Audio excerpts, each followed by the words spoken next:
Hello, guys. Welcome back again. My name is Amit, and it's code time. So we are back again with another Lead Code Daily Challenge. और आज का question medium level का है, and the question is largest combination with bitwise and greater than zero. So let's see what the question says and understand कि क्या करना है. The bitwise AND of an array nums is the bitwise AND of all integers in nums. ठीक है, basically bitwise AND क्या होता है? पूरे nums पूरे array का सब सारे integers का bitwise AND. सिंपल सी बात है. For example, for nums 153, the bitwise AND is equal to 1 and 5 and 3. तो ये कितना आता है? Bitwise AND 1 आता है. Also for nums equal to 7, the bitwise AND is 7 क्योंकि अकेला element है. Okay. You are given an array of positive integers candidates. Evaluate the bitwise AND of every combination of numbers of candidates. Each number in candidates may only be used once in each combination. Return the size of the largest combination of candidates with a bitwise AND greater than 0. So basically question क्या कहता है कि हमको एक array दिया हुआ है candidates नाम का, उसमें पॉजिटिव इंटीजर्स है. पॉजिटिव इंटीजर्स का मतलब क्या है कि 1 से बड़े नंबर्स होंगे, राइट. और क्या है कि अब हमें करना क्या है, बेसिकली हमें कैंडिडेट्स में से क्या करना है, नंबर्स का कॉम्बिनेशन उठाना है. हमें क्या करना है, हमें कुछ सेट ऑफ इंटीजर्स को चूज करना है. ठीक है, कॉम्बिनेशन का मतलब क्या होता है, कुछ सेट ऑफ एलिमेंट्स को चूज करना. याद रखना, जब भी आपसे कॉम्बिनेशन बोला जाता है, जब भी आपको कहा जाता है कि you have to choose a set of elements, तो आपका डायरेक्टली दिमाग कहाँ चलना चाहिए, सब सीक्वेंसेस पे. तो बेसिकली यहाँ पर कॉम्बिनेशन का मतलब होता है, यहाँ पर जो कॉम्बिनेशन वर्ड दिया हुआ है इन लोगों ने बहुत क्लियरली डिफाइन नहीं किया है उसको, बट आपको एक्सप्लेन करने के लिए आई टेल यू कि कॉम्बिनेशन का मतलब यहाँ पर सब सीक्वेंस है.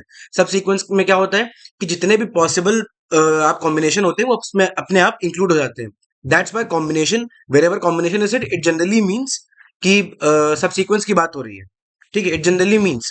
ठीक है, वैसे कॉम्बिनेशन में एक और बात होती है कि कॉम्बिनेशन में जो ऑर्डर होता है ना, जैसे सब सीक्वेंस में क्या होता है, ऑर्डर बहुत इंपॉर्टेंट होता है.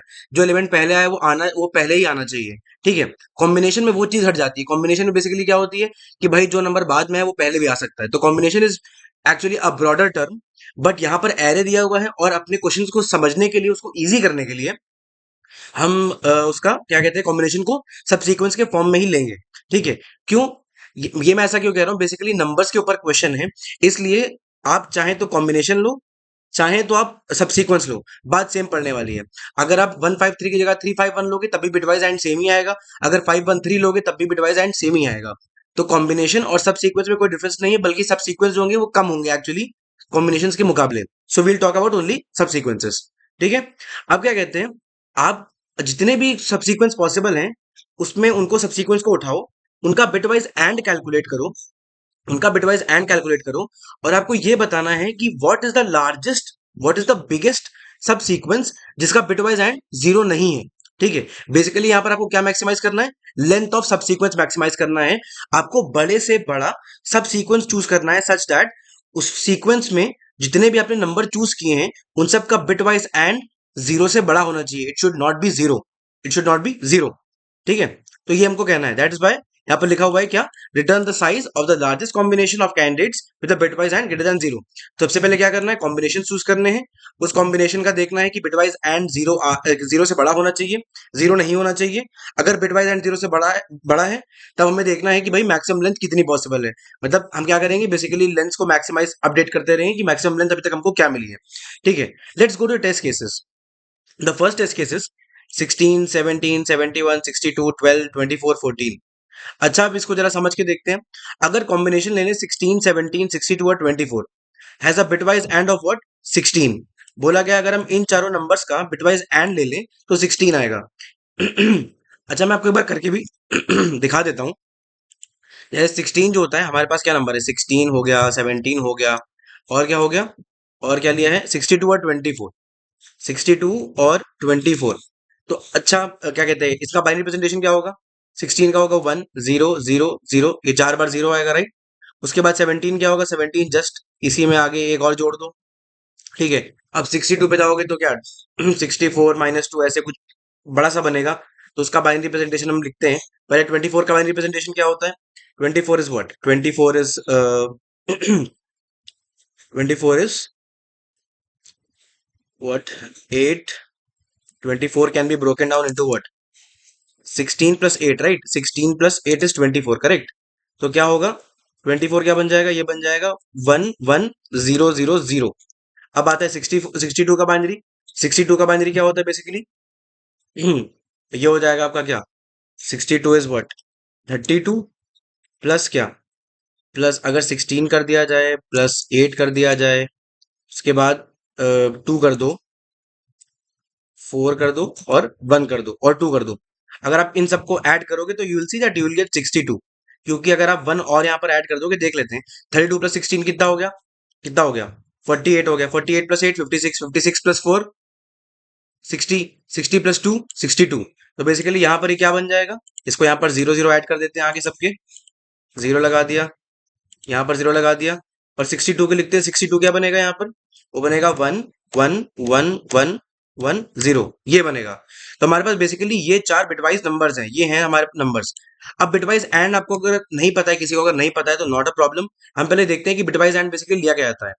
Bitwise AND of any two bits is basically what? Is basically choosing the minimum of the bit। ठीक है, बेसिकली क्या होता है बिटवाइज एंड ऐसे काम करता है कि अगर दो बिट है हमारे पास 1 और 0, तो अगर 1 और 1 है, अगर ये वाली बिट भी 1 है और ये वाली बिट भी 1 है, तभी बिटवाइज एंड क्या आएगा, 1 आएगा, नहीं तो 0 आएगा। बिटवाइज एंड की प्रॉपर्टी क्या होती है, बिटवाइज एंड प्रॉपर्टी क्या होती है, तो क्या कह सकते हैं हम लोग, हम बोल सकते हैं कि end of B1 comma B2, जैसे हमने दो बिट्स लिए हैं, दो बिट्स लिए हैं, वो बेसिकली क्या होंगी, minimum of B1 comma B2। तो ये इस तरीके से काम करता है। अगर आप एक सिंगल बिट के फॉर्म में देख रहे हो, अगर आप एक सिंगल बिट के लेवल पे देख रहे हो, तो basically bit wise end of any two bits is basically taking the minimum of the bits. ठीक है, जैसे समझ लेते हैं, जैसे समझ के देखते हैं। फॉर एग्जाम्पल आपके पास जैसे 1 और 0 है, 1 और 0 का एंड क्या आता है बिटवाइज एंड, 0 आता है, करेक्ट। 0 और 1 का क्या आता है बिटवाइज एंड, 0 आता है। 0 और 0 का बिटवाइज एंड क्या आता है, वो भी 0 आता है। ठीक है, और लास्ट में हमारे पास क्या आता है, 1 एंड 1। 1 और 1 का बिटवाइज एंड क्या आता है, 1 आता है। तो आप देख सकते हो इन चारों केस में we can see this is B1, ये जो है हमारा ये B1 है, और ये हमारा B2 है। ठीक है, तो आप देख सकते हो कि it is always what, minimum of B1 comma B2, इस तरीके से काम करता है।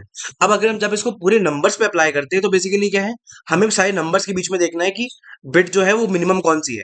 अच्छा, इस वाले कॉलम, ये जो पहला कॉलम जहां पर मैंने अभी ये इसको हाईलाइट किया है, इस कॉलम में मिनिमम बिट क्या जा रही है, इस कॉलम में मिनिमम बिट 0 जा रही है, तो यहाँ पर 0 लिख लेते हैं। ठीक है, फिर देखते हैं इस कॉलम में मिनिमम बिट क्या सही जा रही है, वो भी 0 जा रही है। ठीक है, 0 जा रही है। ठीक है, फिर यहां पर आते हैं इस वाले कॉलम में, इस वाले कॉलम में देखोगे तो 0 0 0 और 1, फिर से भी मिनिमम बिट क्या आई है, मिनिमम बिट फिर से 0 आ गई। ठीक है, उसके बाद हम आते हैं इस वाले कॉलम पे, इस वाले कॉलम में देखेंगे तो क्या है, फिर से मिनिमम बिट 0 आ गई। ठीक है, फिर से 0 लिख देते हैं। ओके, ओके, अब आते हैं इस वाले कॉलम पे, इस वाले कॉलम में देखो सारे वंस हैं, अगर सारे वंस है तो इसका मतलब सिंपल सी बात है, मिनिमम अपने आप क्या आ जाएगा, 1 आ जाएगा। ठीक है, और भाई फिर से लास्ट कॉलम में क्या है, फिर से 0 आएगा, क्योंकि भाई सबके सब 0 कि भाई जो मिनिमम बिट है वो 0 है। तो फाइनल रिप्रेजेंटेशन क्या बना, 1 0 4 बार 0, ये 1 4 बार 0 बेसिकली क्या है, ये 16 ही तो है, ये 16 ही तो है। That is why the bitwise and is what, 16। ठीक है, तो इस कॉम्बिनेशन का साइज कितना है, हमने कितने नंबर्स लिए, हमने 4 नंबर्स लिए, इसलिए जो लार्जेस्ट कॉम्बिनेशन पॉसिबल है, अगर आप अलग अलग और भी कॉम्बिनेशन लेके देखोगे, तो यू विल सी कि the maximum size of a subsequence that you can get, or a combination that you can get that has a bitwise and greater than 0 is 4, is at max 4। तो इसलिए इसका answer 4 है। फिर आते हैं अगले test case पे, अगले टेस्ट केस में क्या है, 8,8 दिया हुआ है, सिंपल सी बात है, दोनों के दोनों नंबर सेम ही है, तो 8 का 8 से एंड कराओगे तो 8 ही आएगा। ठीक है, तो इसका मतलब अगर आप दोनों को चूज कर लोगे तो इसका मतलब वही मैक्सिमम लेंथ का बन रहा है। ठीक है, that is why answer is 2।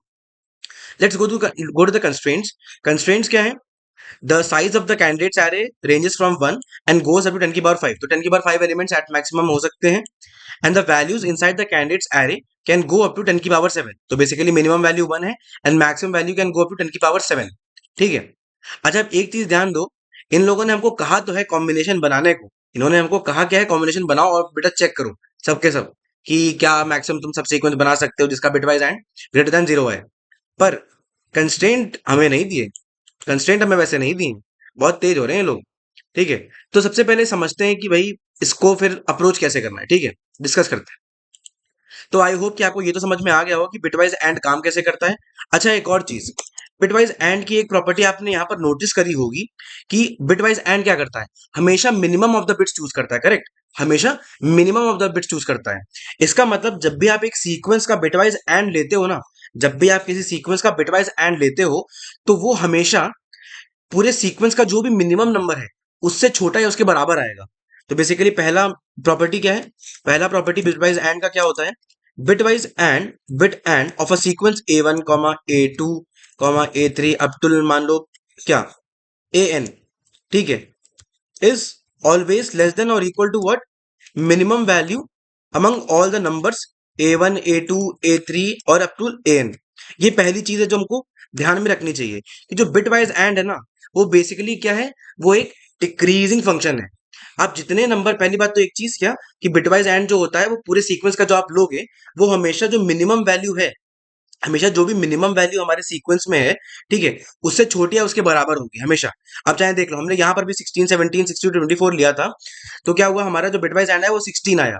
तो अब हमेशा ये पाओगे कि जो बिटवाइज एंड होता है ना, वो हमेशा पूरे सीक्वेंस का जो आता है, वो हमेशा सीक्वेंस के मिनिमम वैल्यू से हमेशा कम होता है या तो बराबर होता है। ये पहली प्रॉपर्टी है। सेकेंड प्रॉपर्टी क्या है, सेकेंड प्रॉपर्टी ये है, जो कि बहुत सिंपल है, more the numbers in sequence smaller the bitwise and. अच्छा, ये कहने का क्या मतलब था, ये कहने का मतलब ये है, इसको लिख लेते हैं अलग अलग, प्रॉपर्टी वन और ये प्रॉपर्टी टू, ठीक है। ये कहने का मतलब क्या हुआ कि तुम जितने ज्यादा नंबर्स अपने सीक्वेंस में इंक्लूड करते जाओगे, उतना तुम्हारा बिटवाइज एंड जो है वो घटता जाएगा, ठीक है। एक सिंपल सी बात है, हमने यहाँ पर देख ही लिया था कि जो हमारा क्या है, जो बिटवाइज एंड है वो बेसिकली उसका अपर बाउंड क्या है, उसका अपर बाउंड है minimum value of among all the number जो कि अभी तक हमने देखे हैं। सिंपल सी बात है, अगर मैं एक और नंबर इस सीक्वेंस में ऐड करता हूं, तो अगर मान लो जो मेरा जो मैंने जो सीक्वेंस जो नंबर ऐड किया इस सीक्वेंस में, मान लो वो मिनिमम नहीं है, वो मिनिमम नहीं है, तो सिंपल सी बात है, बिटवाइज एंड तुम्हारा क्या रहेगा, या तो सेम रहेगा या तो घट भी सकता है। घट क्यों सकता है, क्योंकि ये बिट्स पे डिपेंड करता है, क्योंकि ये बिट्स की मैचिंग पे डिपेंड करता है। इसलिए नई वैल्यू डालते वक्त, नई वैल्यू जैसे ही तुम इस सीक्वेंस में ऐड करोगे, तो तुम्हारा बिटवाइज एंड या तो घटेगा या तो सेम रहेगा, बढ़ेगा कभी नहीं। जो बढ़ने वाली प्रॉपर्टी होती है ना, वो और की होती है, बिटवाइज और की होती है। बिटवाइज और में जैसे इसका ऑपोजिट होता है कि वो हमेशा बढ़ता जाता है। More the number you you take in bitwise or, more it increases. और बिटवाइज एंड में क्या होता है, more the number you include in the sequence, the bitwise and decreases, उतना ही बिटवाइज एंड तुम्हारा घटता चला जाता है, ठीक है। तो इसको मैथमेटिकली तुम समझ ही गए होगे मैं क्या कहना चाह रहा हूँ, ठीक है, कि बिटवाइज एंड ऑफ क्या, A1 A2 अप टिल क्या मान लो AN will always be greater than और इक्वल टू क्या, बिटवाइज बिट एंड ऑफ कौन, A1 A2 A3 AN AN+1, ऐसे करते करते मान लो AM तक जाते हो, ठीक है। तो साफ साफ दिख रहा है, मैंने यहाँ पर पहले से बता दिया है कि जो दूसरा वाला सीक्वेंस है, जो दूसरा वाला सीक्वेंस है, ये क्या है, ये इस वाले सीक्वेंस से बड़ा है, इसमें ज्यादा, इस वाले सीक्वेंस में ज्यादा नंबर्स हैं, इसमें कम नंबर्स हैं।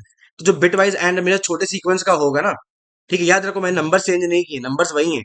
ये नहीं कोई कह दे कि भैया आपने सीक्वेंस के नंबर्स भी चेंज कर दिए, सीक्वेंस के नंबर वही हैं। A1 A2 A3 पहले वाले सीक्वेंस में भी हैं, इसमें भी हैं, और वही सेम नंबर्स इसमें भी हैं। बस मैंने जो एंड के एक्स्ट्रा एलिमेंट्स इसमें ऐड कर दिए हैं। तो क्या कहता है प्रॉपर्टी, कि भैया जो तुम्हारा बिटवाइज एंड होता है वो हमेशा एक डिक्रीजिंग फंक्शन है, जितने तुम ज्यादा नंबर्स को इंक्लूड करोगे, उतना ही तुम्हारा बिटवाइज एंड घटता चला जाएगा। ये चीज समझ में आ गई होगी, ठीक है। अब सबसे पहले इसको समझते हैं कि इसकी नाइव अप्रोच क्या होगी। What should be the naive approach to solve this problem, naive approach, ठीक है। सिंपल सी बात है, हमको बोला है भैया कि सबसे सारे के सारे कॉम्बिनेशन चेक कर लो।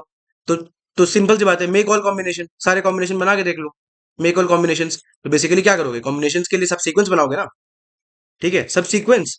और उसके बाद क्या करोगे, सब सीक्वेंस बनाने के बाद उसको चेक करोगे, check if this sequence has bitwise and greater than zero. तो इसकी टाइम कॉम्प्लेक्सिटी कितनी जाएगी, इसकी टाइम कॉम्प्लेक्सिटी कितनी जाएगी, सबसे पहले तो 2 की पावर n जाएगी तुम्हारी क्या, सब सीक्वेंस बनाने में, ठीक है। उसके बाद, उसके बाद तुम्हारा एक ऑर्डर n जाएगा चेक करने में कि इस सीक्वेंस का जो बिटवाइज एंड है वो बिगर देन जीरो होना चाहिए। तो टोटल टाइम कॉम्प्लेक्सिटी कितनी आएगी, n इंटू 2 की पावर n, n इंटू 2 की पावर n, ऐसे लिख देते हैं। n इंटू टू की पावर n। अच्छा ये बताओ, सब लोग ध्यान से देख रहे हो, क्या ये चलेगा? अभी तक हमने जितने क्वेश्चन पहले भी देखे हैं, ऐसे कंस्ट्रेंट्स में n कितना छोटा होना चाहिए? n बहुत छोटा होना चाहिए। और हमारा n कितना बड़ा है भैया? 10 की पावर 5 तक है। ये तो भैया जिंदगी में ना चलेगा, ये कभी नहीं चलेगा। आपको बहुत ही प्यारा सा टाइम लिमिट एक्सीडेड लिख के आ जाएगा। ठीक है। अब पॉइंट है, क्या करें जो इसको ऑप्टिमाइज कर दें? ऐसा क्या करें? ठीक है। अब पॉइंट आता है यहाँ पर ध्यान देने वाला। क्या ये वाली प्रॉपर्टीज आपको समझ में आ गई होंगी? ये वाली प्रॉपर्टी आपको समझ में आ गई होगी। ठीक है। एक चीज जो ऑब्जर्वेशन में है, जो ऑप्टिमाइज करने के लिए ऑब्जर्वेशन में आएगी, ऑब्जर्वेशन देखते हैं कि क्या, अगर किसी भी सीक्वेंस का बिट वाइज एंड अगर तुम्हें ग्रेटर देन 0 लाना है, तो इसका मतलब जो भी तुमने नंबर्स लिए हैं, जितने भी तुमने सीक्वेंस में नंबर्स लिए हैं, एटलीस्ट एक ऐसी बिट होनी चाहिए जो कि सब में सेट हो। करेक्ट। ऑब्जर्वेशन क्या है? When if you want if you want a sequence with bitwise and greater than 0, there must be at least one bit that is set in all the numbers of the sequence। ठीक है। जैसे कि मैंने इस वाले example में करके भी दिखाया था कि हम क्या देखते हैं, हम सारे जो सीक्वेंस में जो नंबर्स चुन रहे हैं ना, उनकी बिट्स को देख रहे हैं और देख रहे हैं कि कौन कौन सी बिट आई है। सिंपल सी बात है, सेट बिट का मतलब 1 होता है, अनसेट का मतलब 0 होता है। तो सिंपल सी बात है, अगर मुझे कहीं पर 1 चाहिए, सिंपल सी बात है, अगर यहाँ पर कहीं हर कॉलम में 0 होता, अगर मान लो यहाँ पर हर एक कॉलम में एटलीस्ट एक भी 0 प्रेजेंट होता ना, तो बिटवाइज एंड पूरा क्या आ जाता? 0 आ जाता। तो इसका मतलब है कि मुझे एटलीस्ट एक यहाँ पर ऐसा कॉलम चाहिए, एटलीस्ट एक ऐसा कॉलम चाहिए जिसमें सारे के सारे 1 हो, इसमें सारे के सारे 1 हो। इन अदर वर्ड्स मैं ये बोल सकता हूं कि एटलीस्ट एक ऐसी बिट होनी चाहिए सारे नंबर्स में जो कि सेट है, क्योंकि वही जो होगी वो बिटवाइज एंड को बचा लेगी 0 होने से। देख रहे हो यहां पर जो ये वाला कॉलम था, ये वाला कॉलम कौन सा है? बेसिकली ये वाला कॉलम बताता है फिफ्थ बिट को। ठीक है, ये 0th बिट है, ये फर्स्ट बिट है, ये सेकेंड बिट है, ये थर्ड बिट है, और ये फोर्थ बिट है। तो जो फोर्थ बिट है इन चारों नंबर्स में, वो सेट है। क्या ध्यान देने वाला था? जो फोर्थ बिट है वो बेसिकली इन चारों नंबर्स में सेट है। और भी ऐसा नहीं है कि भाई और सेट नहीं हो सकती, और भी सेट हो सकती हैं। पर हमारा क्या ध्यान देना चाहिए कि एटलीस्ट एक ऐसी बिट तो होनी चाहिए जो कि सारे नंबर्स में सेट होनी चाहिए। अगर एक भी ऐसी बिट है जो कि सारे नंबर्स में सेट है, तो तुम्हारा बिट वाइज एंड हमेशा नॉन जीरो आएगा। ठीक है, नॉन जीरो आएगा। ऑब्जर्वेशन क्या है? If you want a sequence with bitwise and greater than 0, there must be at least one bit that is set in all the number of the sequence. जो भी तुम सीक्वेंस चूज कर रहे हो, उसमें एटलीस्ट एक बिट ऐसी होनी चाहिए जो कि सारे नंबर्स में सेट है। ठीक है, ये समझ में आ गया? तो बस खत्म। अब हमें क्या करना है? बेसिकली हम क्या कर सकते हैं, जो भी हमारे पास नंबर्स है ना, हम उनमें ये तो देख सकते हैं ना कि कौन कौन सी बिट जो है वो सेट है। What we can do, the approach goes like this. यहां पर लिख देते हैं, ये ऑप्टिमाइज्ड अप्रोच है। Okay, this one is the optimized approach. Sorry for जो अगर अपर केस लोअर केस में। ठीक है, तो अप्रोच क्या है? बेसिकली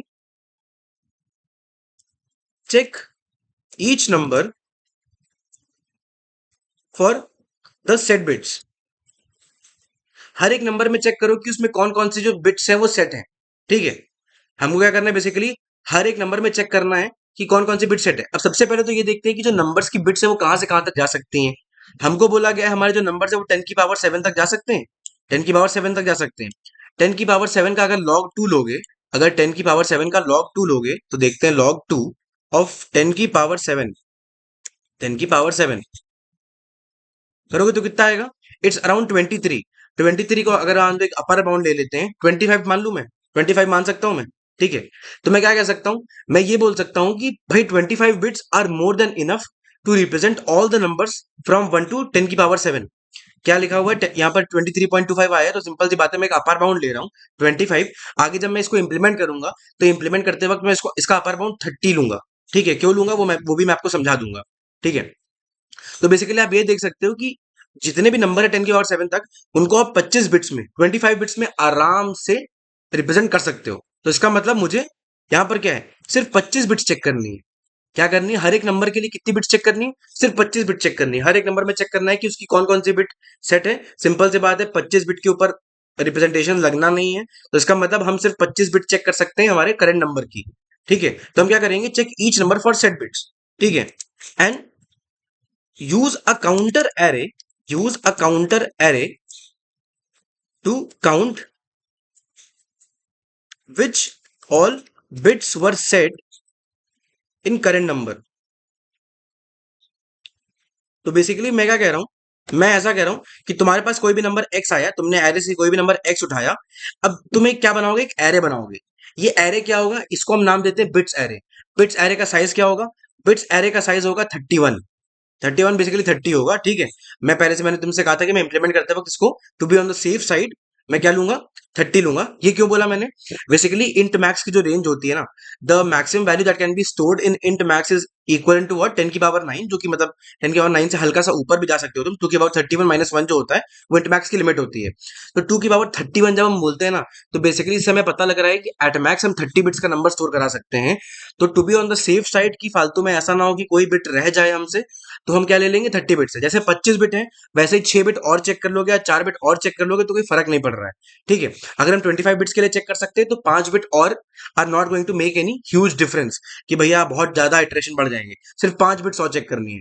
तो हम क्या करेंगे, एक एरे बनाएंगे, एक एरे बनाएंगे जिसका साइज क्या होगा, 0 to 30 होगा, बेसिकली 30 साइज का एरे होगा। ठीक है, जो कि रिप्रेजेंट करेगा हमारी हर एक बिट को। ठीक है, जीरो का मतलब, जीरो इंडेक्स का मतलब zero bit, first index, one index का मतलब हुआ फर्स्ट बिट, सेकंड इंडेक्स का मतलब हुआ सेकंड बिट। ठीक है, मतलब इसको अगर तुम देखोगे तो 1 2 4 8 16 32 इस तरीके से हर एक पावर को रिप्रेजेंट कर रहा है। ठीक है, तो बेसिकली हमारा बिट्स जो एरे है वो 31, वो 30 साइज का बनेगा। ठीक है, उसमें तुम्हारा बेसिकली 31 एलिमेंट्स होंगे, 31 इंडेक्सेस होंगे। ठीक है, और हर एक इंडेक्स क्या रिप्रेजेंट कर रहा है कि कौन सी बिट सेट है, कौन सी बिट सेट है। तो ये इस तरीके से कुछ 0 1 2, ठीक है, टू ऐसे करते करते करते करते ये तुम्हारा कहाँ 30 तक जाएगा। ठीक है, अब तुम क्या करोगे, उठाओगे कि एक्स में कौन कौन सी बिट सेट है। फॉर एग्जाम्पल मान लो एक्स में जो तुम्हारा आप क्या कहते हैं, मान लो एक्स को लेट से 3 मान लेते हैं, एक्स हमारा 3 है, तो 3 में कौन कौन सी बिट सेट होती है, एक ये वाली बिट सेट होती है और एक ये वाली बिट सेट होती है, याद है। 3 क्या होता है, 2 + 1 होता है। तो ये क्या है, 2 की पावर 0 प्लस 2 की पावर 1, तो क्या हुआ, 1 + 2 3 आया। तो इसका मतलब क्या करेंगे, जीरो बिट जो है वो भी सेट है 3 में, और जो 1 बिट है वो भी सेट है 3 में। बाकी जितनी भी बिट्स हैं वो सब सेट नहीं होती 3 में, क्योंकि 3 छोटा नंबर है। तो क्या होगा, हम अपडेट करा देंगे, क्या काउंटर को अपडेट कर देंगे कि बिट्स ऑफ 0 में काउंट बढ़ जाएगा और बिट्स ऑफ 1 में काउंट बढ़ जाएगा। तो मान लो हमारा x3 था, मान लो उसके बाद में एक नंबर उठाता हूँ, x में आता है हमारा, जैसे 5 आता है, एक्स में 5 आता है। अब 5 क्या होता है, 5 होता है 1 1 0, 5 इज व्हाट, 5 इज 1 1 0। इसमें कौन कौन सी बिट सेट है, इसमें देखो सेकंड बिट सेट है। ठीक है, उसके बाद फर्स्ट बिट सेट है, एक मिनट ये क्या बना दिया, 1 0 1 है, सॉरी 1 0 1। हाँ, इसमें देखो फर्स्ट बिट सेट है, सेकंड बिट सेट नहीं है, और फिर जो लास्ट बिट है जीरो बिट यानी कि वो भी सेट है। तो क्या होगा, यहाँ पर काउंटर इंक्रीज होकर क्या बन जाएगा, 0 की जगह पे 2 हो जाएगा, 1 की जगह पे 1 ही रहेगा, क्योंकि सिंपल सी बात है ये बिट सेट नहीं है। और 2 वाली बिट की जगह पर, 2 वाली बिट की जगह पर एक काउंटर बढ़ के 1 हो जाएगा। ठीक है, और इस तरीके से हम क्या है, अपने एरे में जो वैल्यूज है वो अपडेट करते रहेंगे। इससे क्या हो रहा है, इससे बेसिकली हम ये काउंट कर रहे हैं कि कितने ऐसे नंबर्स हैं जिनमें ये वाली बिट सेट है। एट द एंड जब तुम्हारे, तुम सारे नंबर्स के ऊपर आइटरेट कर लोगे, at the end, at the end when you have iterated over all elements, each index in bit array basically represents how many numbers have that bit set। ठीक है, बेसिकली जब तुम सारे के सारे नंबर्स पे आइटरेट कर लोगे, सारे के सारे नंबर्स तुमने आइटरेट कर लिए, तो हर जो इंडेक्स है ना, जो हमारा बिट एरे जो हमने 30 जो 31 साइज का बनाया है, उसमें हर एक इंडेक्स बेसिकली क्या रिप्रेजेंट करेगा, वो ये रिप्रेजेंट करेगा कि कितने नंबर्स में वो बिट सेट थी। ठीक है, जैसे कि हमने क्या किया, हम बेसिकली काउंट कर रहे हैं, हम काउंट कर रहे हैं कि जो ये वाली बिट है वो हमारे करंट नंबर में सेट है कि नहीं है। जब ये सारे नंबर्स पे आइटरेट कर लेगा, तो हमारा जो बिट इंडेक्स, जो बिट एरे है, उसका हर जो इंडेक्स होगा, उसमें जो वैल्यू होगी वो बेसिकली ये बताएगी कि कितने ऐसे नंबर्स थे, how many numbers were there, जिसमें वो बिट सेट थी। जैसे कि जब मान लो क्या कहते हैं, यहाँ पर हम सेकेंड इंडेक्स को उठाएंगे, तो सेकेंड इंडेक्स का जो भी काउंट होगा वो ये बताएगा कि कितने ऐसे नंबर्स थे जिनमें सेकेंड बिट जो थी वो सेट थी, जिसमें सेकेंड बिट हमारी सेट थी। अब सिंपल सी बात है, हमने क्या कहा था, If you want a sequence with bitwise and greater than 0, there must be at least one bit that is set in all the numbers of the sequence. अब सिंपल सी बात है, हमने अभी क्या कैलकुलेट किया है? हमने यहाँ पर काउंटे तो कैलकुलेट किया है कि कौन कौन से ऐसे नंबर है जिनमें वो वाली बिट सेट है। तो सिंपल सी बात है, अगर मैं जितने भी यहाँ पर काउंट आया है उन सारे नंबर्स का काउंट उठा लूं, तो सिंपल सी बात है वो सारे नंबर्स का अगर तुम सीक्वेंस बनाओगे और उसका बिटवाइज एंड लोगे, तो उसमें जो सेकंड बिट होगा ना, वो हमेशा सेट आएगा। सिंपल सी बात है, काउंट क्या कर रहा है? How many numbers have second bit set. तो अगर जितने भी यहाँ पर काउंट होंगे ना, जितना भी यहाँ पर काउंट आया होगा, अगर उन सारे नंबर्स को उठा के तुम उसका सीक्वेंस बनाओगे और उसका बिटवाइज एंड लोगे, तो जो बिटवाइज एंड आएगा ना, उसमें जो सेकंड बिट होगी वो हमेशा सेट होगी। ठीक है, याद रखना, हमारा मेन जो ऑब्जर्वेशन है और जो पूरा जो जिसपे पूरा टिका हुआ है सोल्यूशन, वो यही ऑब्जर्वेशन है। ठीक है, तो सिंपल सी बात है, हर एक जो इंडेक्स है वो बेसिकली अलग अलग बिट्स को रिप्रेजेंट करता है। तुम्हें क्या चाहिए? तुम्हें लार्जेस्ट सीक्वेंस बताना है, करेक्ट?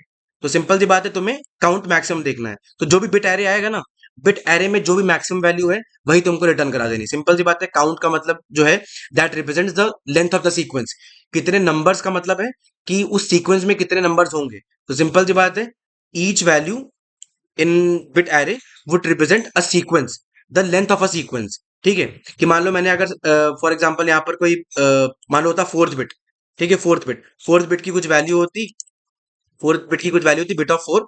सो बेसिकली ये क्या रिप्रेजेंट करता है? ये बताता है कि अगर मैं बिट ऑफ फोर जो जिन जिन नंबर्स में फोर्थ बिट सेट है, अगर उनको साथ में ले लूं, अगर उनको साथ में ले लूं, तो उसका जो बिट वाइज एंड आएगा उसमें हमेशा फोर्थ बिट सेट होगी। तो सिंपल सी बात है, यहाँ पर काउंट स्टोर हो रहा है, तो काउंट इज इक्विवेलेंट टू, मतलब is equivalent to what? Is equivalent to length of that sequence. ठीक है, कितने नंबर्स उस सीक्वेंस में थे is equal to length of that sequence. Correct, हमें यही चाहिए था, हमें इसी को मैक्सिमाइज करना है। तो एट द एंड हम रिटर्न क्या कराएंगे? At the end we just return maximum of bit array. ठीक है, ये अब ये चीज करने के बाद, ये आइट्रेशन करने के बाद, ये अपडेट्स करने के बाद, हम बस एंड में क्या करेंगे? जो भी मैक्सिमम वैल्यू बिट एरे में है उसको हम रिटर्न करा देंगे, क्योंकि वही हमारा मैक्सिमम लार्जेस्ट सीक्वेंस है, सबसे लॉन्गेस्ट सीक्वेंस है, जिसका बिटवाइज एंड लेने पे नॉन जीरो वैल्यू आएगी।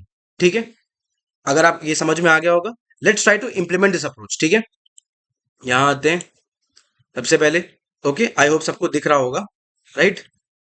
Okay, so first of all क्या चाहिए? सबसे पहले तो हमको साइज चाहिए कैंडिडेट्स का, कैंडिडेट्स डॉट साइज। ठीक है, उसके बाद हमको एक आंसर वेरिएबल भी चाहिए, जो कि हमारा बताएगा कि मैक्सिमम सीक्वेंस का लेंथ क्या है। ठीक है, आंसर इक्वल टू जीरो। ठीक है, उसके बाद हम क्या करेंगे? For int i equal to zero. सबसे पहले एक बिटवाइज एरे भी बना लेते हैं, वेक्टर इंट बिट्स एरे, मैंने जैसे कहा था 31 साइज का। ठीक है, 31,0। 31 इसलिए लिया है क्योंकि 31 का मतलब 30 तक इंडेक्स जाएगा। ठीक है, तभी हम 2 की पावर 30 तक जा पाएंगे, क्योंकि 2 की पावर 31 को हम इंटीजर में स्टोर नहीं करा सकते और उतना बड़ा हमारा नंबर भी नहीं है। ठीक है, ये हमने बना लिया। उसके बाद हम आइट्रेशन शुरू करते हैं, for int i equal to zero, i less than n, i plus plus. ठीक है, अब हम इनर लूप लेंगे। ये इनर लूप किस लिए? ये इनर लूप बेसिकली चेक करने के लिए कि कौन कौन सी बिट सेट है। हम कहाँ तक जाएंगे? 30 से लेके 30 बिट तक जाएंगे, जे प्लस प्लस। अब मैंने आपको पहले भी एक बार बता चुका हूँ, और ये जो तरीका है that is actually very widely use, बहुत ही सिंपल टेक्निक है बिट मास्किंग की, बेसिकली टू चेक कि weather a particular bit is set और नॉट। तो आप क्या करते हो? आप एक बेसिकली बिट मास्क बनाते हो और एंड लेके देख लेते हो। अगर जो फाइनल वैल्यू आती है एंड लेने पे वो नॉन जीरो आती है, इसका मतलब है कि वो जो बिट थी, जेथ बिट जो है वो सेट है। तो बेसिकली बस क्या लिखते हो? इफ वन लेफ्ट शिफ्ट जे। तो ये वन लेफ्ट शिफ्ट, जिसको इसको नहीं पता कि लेफ्ट शिफ्ट का मतलब क्या होता है, लेफ्ट शिफ्ट का मतलब जब आप ये लिखते हो ना, one left shift j, this is same as 2 की power j, this is same as calculating 2 की पावर जे।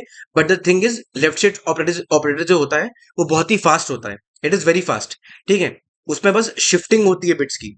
जब आप 2 की पावर एक्चुअली कैलकुलेट करते हो तो आप सिंपल सी बात है जे स्टेप्स लोगे 2 की पावर जे कैलकुलेट करने में। पर जब आप लेफ्ट शिफ्ट ऑपरेटर का यूज करते हो, तो जो जिस तरीके से ये डिजाइन होते हैं तुम्हारे, क्या कहते हैं, रजिस्टर्स, और जहां पे तुम्हारी प्रोसेसिंग होती है इन सब नंबर्स की, उसमें क्या होता है बेसिकली, हम जब लेफ्ट शिफ्ट ऑपरेटर का यूज करते हैं तो क्या करता है, वो बस बिट्स को शिफ्ट कर देता है लेफ्ट में, और कुछ नहीं करता है। So that is actually way faster.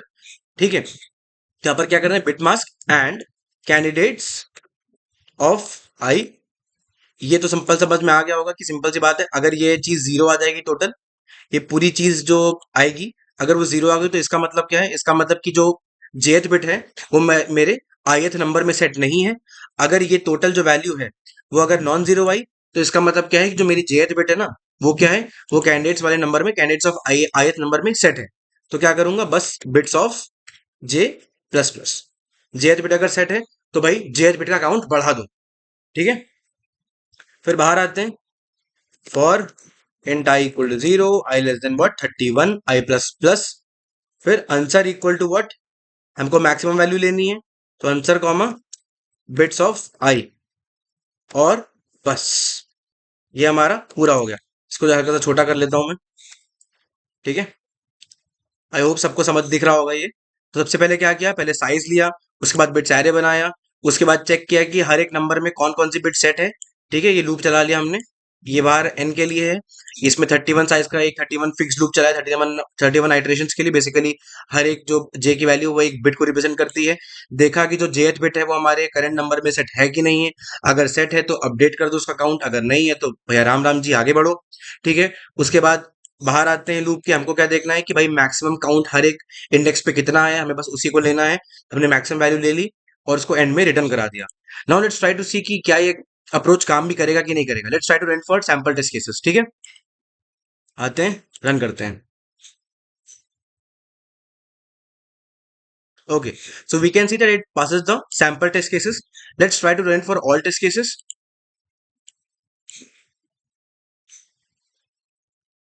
Hmm, so very well. तो आप देख सकते हो कि our code passes all the test cases. बड़ी ही इजीली हमारा जो जो प्रॉब्लम था वो हमारा सॉल्व हो गया। बहुत ही सिंपल अप्रोच था, बहुत ही काफी प्यारे ऑब्जर्वेशन थे। बेसिकली बस ये ऑब्जर्वेशंस के ऊपर था। बिट मैनिपुलेशन के क्वेश्चन जो होते हैं वो जनरली ऑब्जर्वेशंस पे होते हैं कि आपको बिट्स की प्रॉपर्टी कितनी पता है, आपने नंबर्स को कितना बिट के फॉर्म में रिप्रेजेंट करके करके देखा है। ये प्रॉपर्टीज ना बहुत बहुत हाईटेक लेवल की नहीं है, ऐसा नहीं कि बहुत कॉम्प्लेक्स होती हैं। आप बहुत सिंपल सिंपल अगर आप नंबर्स को रिप्रेजेंट करा करा के देखो ना कॉपी पे, अगर आप इनका रिप्रेजेंटेशन बना बना के देखो तो बहुत सारी प्रॉपर्टी आप खुद ही निकाल लोगे। ठीक है, ऐसे कोई ये नहीं कि कोई भाई कोई जगह है जहां पर आप सीख सकते हो सारी बिट्स की प्रॉपर्टी, आप खुद भी निकाल सकते हो। बहुत सारे सिंपल सिंपल ऑब्जर्वेशन से नई नई प्रॉपर्टीज निकल आती हैं। ठीक है, तो आई थिंक ये बहुत सिंपल था। इसमें थोड़े कमेंट्स डाल देते हैं, चलो। ठीक है, ये क्या है, टेक साइज ऑफ एरे। ठीक है, उसके बाद ये क्या है, bits array to store the count of numbers with some bit set। कोई पर्टिकुलर बिट जो है वो उस नंबर में सेट है, वो काउंट करने के लिए बिट्स एरे बनाए। ठीक है, उसके बाद ये क्या है, checking which bit is set in current number. जो भी करेंट नंबर हमारा होगा कैंडिडेट्स ऑफ आई, उसमें चेक करने के लिए लगाया कि कौन कौन से बिट सेट हैं, उसके लिए लूप लगाया है। ये क्या है, update the count of jth bit if jth bit is set in current number. अगर करेंट नंबर में हमारा जेथ बिट अगर सेट है तो सिंपल सी बात है काउंट बढ़ा देना है। फिर क्या है, take maximum of all counts as they represent length of sequence of sequence. ठीक है, हमें बाद में क्या चाहिए, हमें बेसिकली मैक्सिमम लेंथ चाहिए, तो हमें वही करना है। उसके बाद आप आंसर रिटर्न करा दे रहे हो। ठीक है, सो दिस इज ऑल। अब इसकी स्पेस और टाइम कॉम्प्लेक्सिटी भी डिस्कस कर लेते हैं। सिंपल सी बात है इसका, सबसे पहले स्पेस कॉम्प्लेक्सिटी के बारे में बात करते हैं। सिंपल सी बात है, मैंने कोई इनपुट साइज एन के टर्म्स में कोई एरे बनाया नहीं है। सिंपल सी बात है, अगर मेरे एरे में 10 की पावर 5 एलिमेंट्स हो, चाहे 1000 हो, चाहे 10 की पावर 4 एलिमेंट्स हो, चाहे 10 की पावर 5 हो, मेरा एक ही एरे बनना है, बिट्स एरे, जिसका साइज फिक्स्ड है 31। 31 का वन ही रहेगा। ठीक है, ये नहीं कि भाई अगर जो भी एन आ रहा है उससे मतलब नहीं है, ये हमेशा फिक्स्ड रहेगा। And whenever you are using fix amount of space, तो आपकी स्पेस कॉम्प्लेक्सिटी क्या आ जाती है, स्पेस कॉम्प्लेक्सिटी, इसको कोई बंदा ऑर्डर 31 भी बोल सकता है। पर order 31, to be honest, order 31 कोई चीज नहीं होती है। ठीक है, ये हमने बताने के लिए बोल दिया कि भैया हमने 31 एलिमेंट्स 31 फिक्स साइज यूज किया है, पर there is nothing like order 31। या तो ऑर्डर 1 लिखा जाता है, या तो ऑर्डर एन लिखा जाता है, या फिर कुछ और लिखा जाता है। Order 31 is nothing. ठीक है, तो बेसिकली कॉन्स्टेंट स्पेस है। This is what, constant space. ठीक है, उसके बाद आते हैं इसकी टाइम कॉम्प्लेक्सिटी पे। इसकी टाइम कॉम्प्लेक्सिटी कितनी है, देखो ये तो 31 साइज ये जो 31 चल रहा है, सिंपल सी बात है, जितने भी एलिमेंट्स हो उससे कोई मतलब नहीं है। ये वाला लूप जो दूसरा वाला है, ये हमेशा 31 टाइम्स चलेगा। सबसे पहले वाले लूप पे आते हैं, वो क्या है, आउटर लूप n टाइम्स चल रहा है, अंदर वाला लूप हर बार 31 टाइम्स चल रहा है। तो टाइम कॉम्प्लेक्सिटी क्या बन जाएगी, the total time complexity would be what, 31n। 31n plus 31 भी लिख सकते हो इस वाले पार्ट के लिए, पर इसको इग्नोर कर सकते हैं, तो it will be order 31n। अब फिर से मैं वही कहूंगा जो हमेशा कहता आया हूँ। सबसे पहले देखते हैं हमारा n कितना बड़ा है, n हमारा 10 की पावर 5 तक गया है, इसलिए वी कैन सी जो मल्टीप्लाइंग फैक्टर है that will not contribute that much, मतलब उतना कोई बड़ा उसके मुकाबले नहीं, 10 की पावर 5 काफी बड़ा नंबर है 30 के मुकाबले। So that's why we can actually ignore this 31। अगर आप रन टाइम पे जाओगे तो रन टाइम पे 31 बहुत इफेक्ट करता है। ये जो मल्टीप्लाइंग फैक्टर होता है ना, ये जो हिडन होता है, बहुत लोग हिडन इस मतलब सिंपल सी बात है मेंशन नहीं करते हैं, पर रन टाइम के टाइम पे ये बहुत इंपॉर्टेंट होता है। क्यों? क्योंकि मल्टीप्लाइंग फैक्टर बड़ा होगा तो रन टाइम बढ़ जाएगा। पर नॉर्मली बस रिप्रेजेंट करने के लिए, ये दिखाने के लिए कि एल्गोरिदम का रन टाइम क्या है, जनरल रन टाइम क्या है, अगर मल्टीप्लाइंग फैक्टर उतना बड़ा नहीं होता है तो हम उसको सिंपल सी बात है इनपुट के टर्म्स में लिख देते हैं। So we can also say that this is order n solution, this is a linear time solution. तो हमारा ये क्वेश्चन आराम से ऑप्टिमाइज हो गया, and this is actually the most optimised approach for solving this problem. So I hope कि आपको code समझ में आया होगा, आई होप कि आपको प्रॉब्लम समझ में आया होगा, you were able to understand the explanation कि what was the approach, how did we approach, what was the observation that we used, right?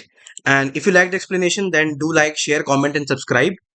Please subscribe करो, कमेंट करो, it motivates me very much to make more content, more quality content. और please video end तक देखा करो। I have seen कि a lot of people do not subscribe and people are not watching the video till the end. Video please end तक देखा करो, क्योंकि and तक जाओगे तभी आपको दिखेगा कि डिटेल्ड एक्सप्लेनेशन होता है हर एक चीज जो हम कर रहे हैं, why a particular logic is being chosen, why a particular step is being implemented, क्यों हम कोई चीज कर रहे हैं, क्यों हम चीज कोई नहीं कर रहे हैं, क्या प्रोज है कौन से, वो हम सब डिस्कस करते हैं। दैट्स व्हाई आई ऑलवेज अर्ज कि प्लीज वीडियो एंड तक देखो। And you can follow me on LinkedIn and Instagram, those links are in the description. You can also join our WhatsApp community channel. That link is also in the description. And till then, we'll meet again tomorrow with another Lead Code daily challenge. Till then, bye bye guys. Happy coding. Keep grinding.